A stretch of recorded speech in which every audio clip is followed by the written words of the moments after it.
Former Memphis police officers convicted just yesterday of witness tampering in the Tyre Nichols case remain in federal custody tonight. Next Monday, those three now convicted felons will be back in federal court to see if they can be released on bond until their sentencing. Action News 5's Jerry Askin covered all 19 days of the federal trial and explains what happens next.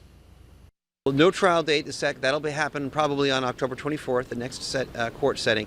Shelby County DA Steve Mulroy said in just a few weeks we could find out when the officers accused of beating Tyre Nichols to death after a traffic stop in January of 2023 could stand trial on the state level. The 19-day federal trial ended Thursday. Former MPD officers Justin Smith, Tadarius Bean, and Demetrius Haley were convicted of witness tampering. Smith and Bean could face a max of 20 years in prison. Haley could face up to 30 years after a jury found him guilty on conspiracy, obstruction, and more. They're all set to be sentenced in January.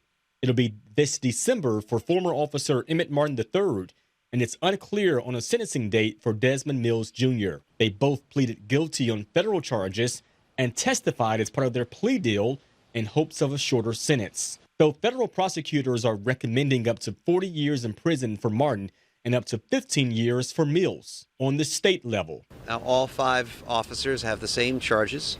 Top charge is second-degree murder, and then there are also lower charges. DA Mulroy says he's hoping for more convictions.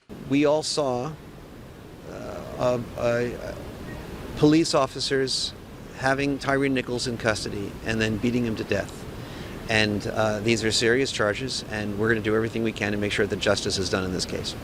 Coming up at 6, I asked the Shelby County DA if the officers are convicted on the state level, will their federal and state prison time be served all at once? I'll tell you what he told me. That's coming up new at 6. I'm Jerry Askin, Action News 5.